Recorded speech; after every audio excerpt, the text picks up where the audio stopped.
So the NFL playoffs start today. We're going to take a look at the first playoff match of the year, which is the Browns versus the Texans. An incredible matchup. This is a great way to kick off the playoffs.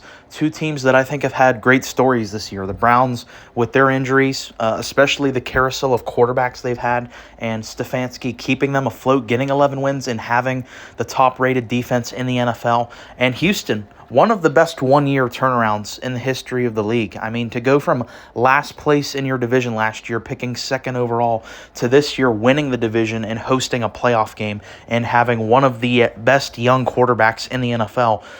These teams, they both had great years, and I am really excited for this matchup because I think this is one of the closest matchups really out there. I think out of all of the wildcard matchups that we talked about, I really am the most uncertain of this one when it comes to my pick. I really think this comes down to a coin toss.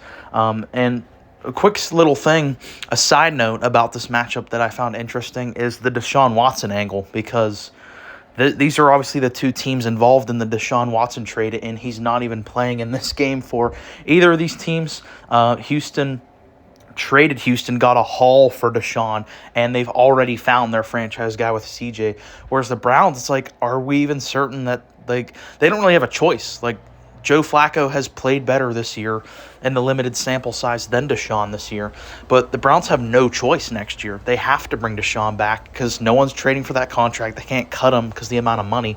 So that certainly is an interesting angle to this game, is the Deshaun piece of it. But let's get into the personnel breakdown. So continuing our trend of great wildcard head coaching matchups, we're having that great offensive battle between Reed and McDaniel. I don't think it's going to play out because of the weather, but on paper, of course, that's a great matchup.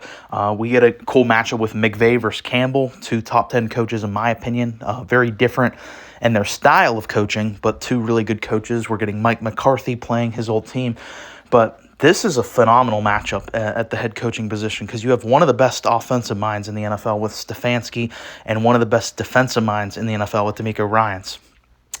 You just look at what DeMeco Ryans has done this year, the turnaround, the one-year turnaround with Houston. How big of a dumpster fire that team has been the past 2-3 years now. And for him to come in there and this quickly build up a culture, the defense, he's got them playing up. And if you said he's coach of the year this year, you're going to get no arguments from me because the way he's turned Houston around this fast, I think is one of the most impressive jobs in recent memory. However, I will take Stefanski in this. Number one, I have an offensive bias at head coach already. But number two, you look at what Stefanski has done with this Browns team. I know that their defense is really good, but just looking at the offensive side of the ball, the carousel of quarterbacks that Stefanski has elevated, having 5 different starting quarterbacks this year.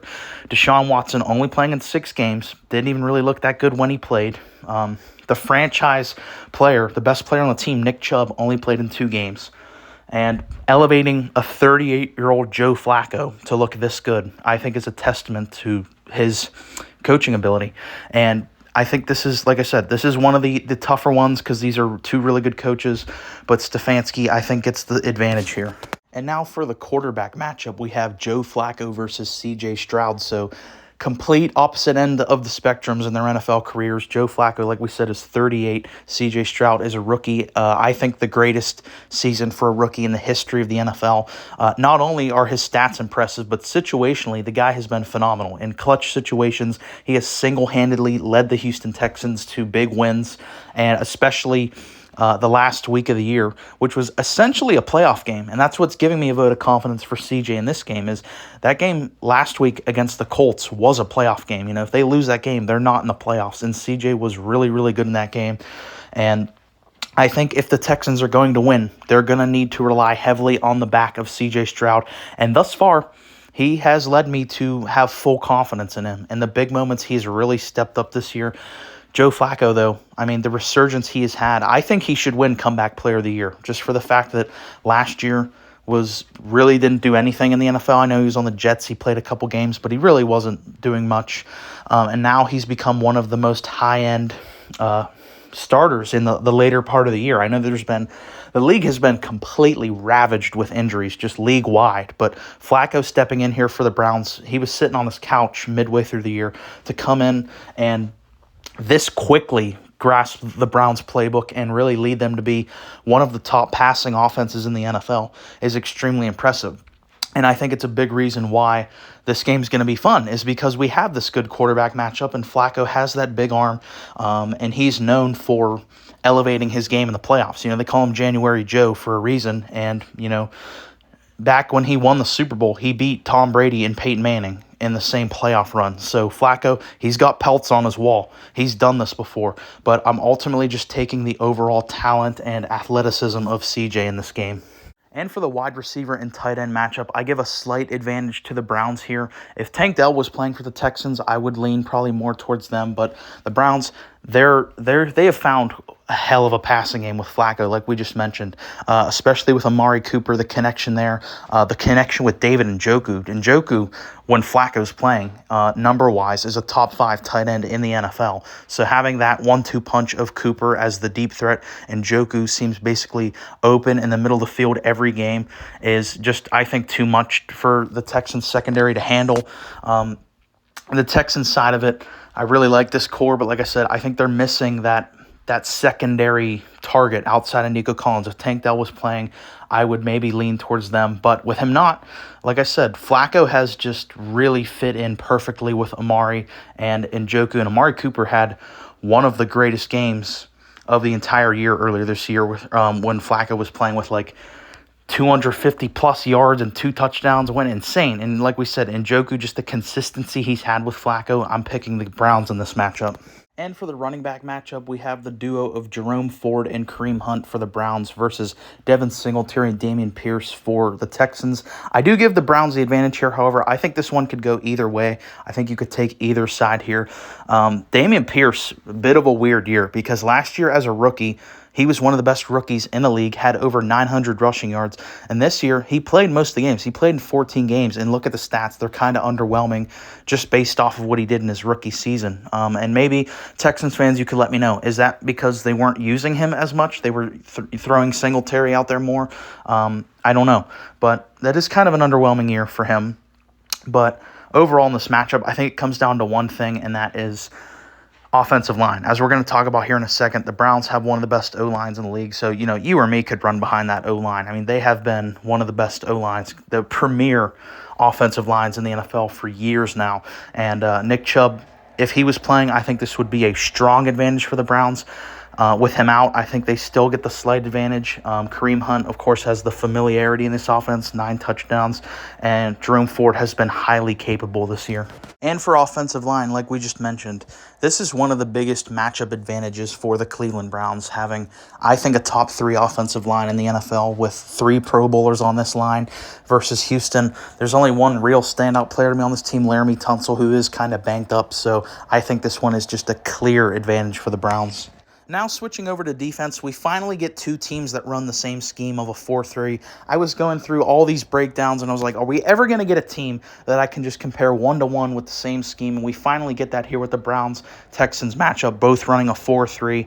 Let's take a look at the Browns defensive line with Myles Garrett, Dalvin Tomlinson, Jordan Elliott, and Zadarius Smith.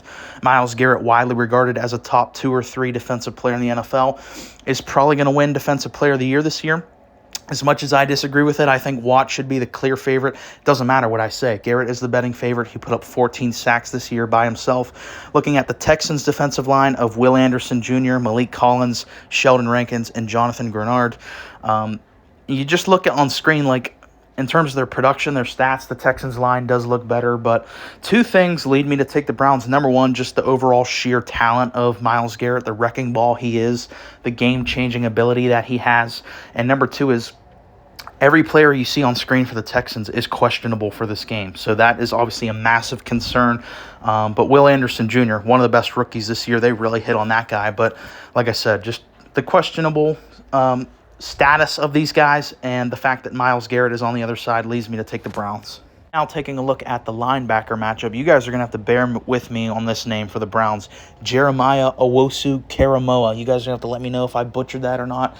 Tony Fields II and Sion Taki, they combined for 5.5 sacks as a unit with 133 solo tackles versus the Houston linebacker core of Christian Harris, Denzel Perryman, and Blake Cashman, who combined for 4.5 sacks and 166 solo tackles.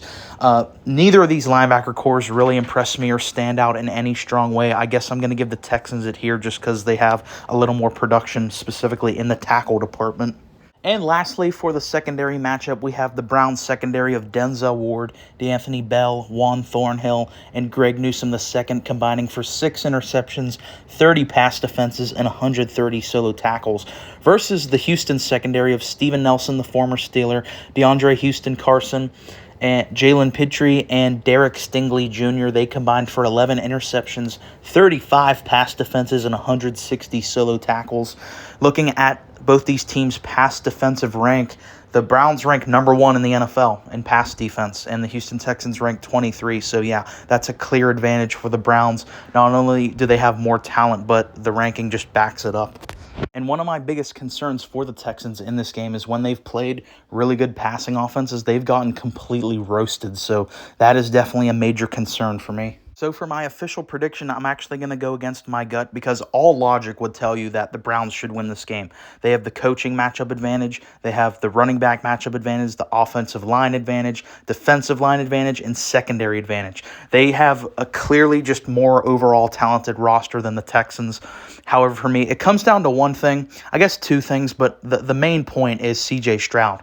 There's just something about C.J. Stroud. I think he has that it factor to really overcome these sort of teams, and I don't know why. Like I said, on paper, I should take the Browns, but CJ, I just have full confidence in that guy.